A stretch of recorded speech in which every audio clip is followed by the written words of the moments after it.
Hey, what is up guys? Today we're going to be doing a budget deck profile for counter fairies. Ever since doing the Wave of Light structure deck opening and review, I've taken the 3 structure decks and put them together, did a bit of playtesting, and I've come up with something that I'm very satisfied with and I want to share it with you guys. So let's just get started right away. But before that, I already did the structure deck opening and review, so obviously I went through a few of these cards, so do check them out before you watch this video, or you can watch them after you watch this video, but I won't be going over the holos of this deck, so yeah, let's just get started. Alright, so starting off with monsters, we're playing 2 of the Sacred Arc Air Knight Parshaf. This is our boss monster. I've already gone over its effect during the structure deck opening video, so do check that out. It's in the description box below. But I think 2 is good for this particular budget deck since we are not playing specific cards here. We are also playing 3 Minerva Scholar of the Sky. So basically with counter fairies, how they work is they activate their effects after you've activated a counter trap. So for Minerva, you get to gain 500 attack and defense permanently, and you also get to add a counter trap card from your graveyard. That's assuming you have a Sanctuary in the Sky on the field. Moving on, we are also playing 3 Bountiful Artemis. Basically, it's a staple in this deck to play it at 3, drawing a card from that. We're playing 3 Guarding Ariadne. The monster effect is pretty irrelevant. It's mostly the pendulum effect, so if you activate it in the pendulum scale, you won't have to pay the cost for most of your counter traps, which is really amazing. Then we are playing 2 of the Power Angel Valkyria. I think it's a really good card to play at 2.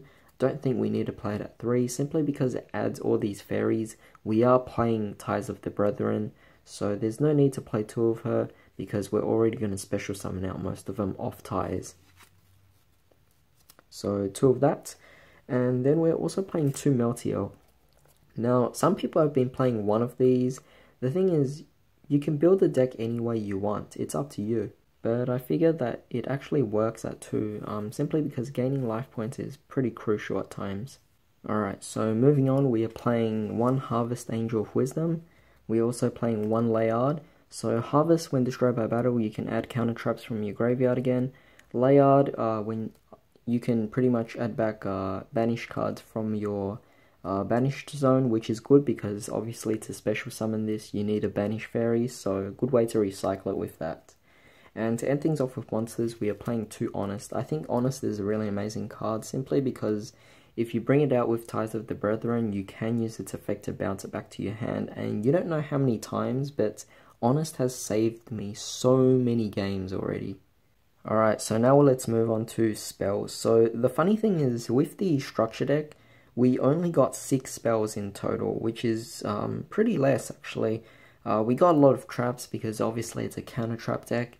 But yeah, it was just pretty odd, so we don't have many spells to go with. But 3 Sanctum of Parshaft are pretty much one of our most important cards here, and I've already gone over this card in the structure deck opening video, so do check that out. But 3 of these I found was really important. Great way to activate a lot of your fairies effects because it's treated as Sanctuary in the Sky. And speaking of that, we're playing 2 Sanctuary in the Sky. We're not playing Terraforming because we obviously don't have Terraforming in the structure deck, so we're actually playing 5 of these. It's kind of like acting as the Terraforming, kind of. And to end things off with the last spell, we're playing 3 Ties of the Brethren. Yeah, there's not many spells in this particular deck, so overall, we're playing just this much, but Ties of the Brethren is an amazing card that just brings out all your fairies, and if you open up with this card plus any of your other level 4 fairy monsters, you basically win the game. Unless you don't have any other counter traps in your hand, which sucks. Alright, so now let's move on to the trap cards. We are playing a lot since this is obviously a counter fairy deck, so 2 Rebirth of Parshaf. I felt that it was good to play that. I know that there's a Synchro Parshaf monster, so if I actually do manage to get that, which will play in maybe the competitive version of this deck, I'll probably bump this up to a 3rd copy, but overall, this card is really amazing to just bring out your Parshaf without any cost. Then we are playing also 3 Ultimate Providence. Really great card if you have Guiding Ariadne out on the field, because you don't have to discard a card from this, and it just negates everything, so it's really good. We're also playing 3 Divine Punishment. Basically, we have 5 Sanctuary in the Skies in our deck, so most of the time it's going to be on the board. Divine Punishment is just an amazing card. We're playing 2 Drastic Drop-Offs, basically to get rid of our opponent's cards when they draw them. So cards like Pot of Desires or Upstart Goblin even, or even their draw phase, Drastic Drop-Off is just a great card to lessen the cards in their hand. And basically, in this current format, hand advantage is a really big deal. So having Drastic Drop-Off to pretty much get rid of one of their cards, then for your counter fairies to just get effects to add more cards back to your hand, it really does change up the game, which I make out to be a really good strategy, or just a really cool style of play. We have 1 Solemn Warning since we only are allowed 1, and sadly we don't have Solemn Strike in this particular structure deck, so we are playing 2 Recall instead.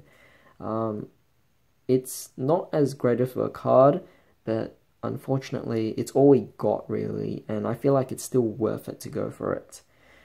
So that's basically it for the whole deck.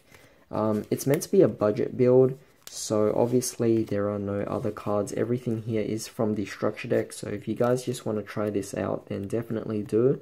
A few problems I had with this deck is that if our opponent really did bring out a lot of big beaters, it would be difficult to get over them. So yeah, that's just one problem here, because most of our counter traps are focused on negating effects instead. So if our opponent played like some kind of vanilla deck, it would definitely hinder this deck a lot.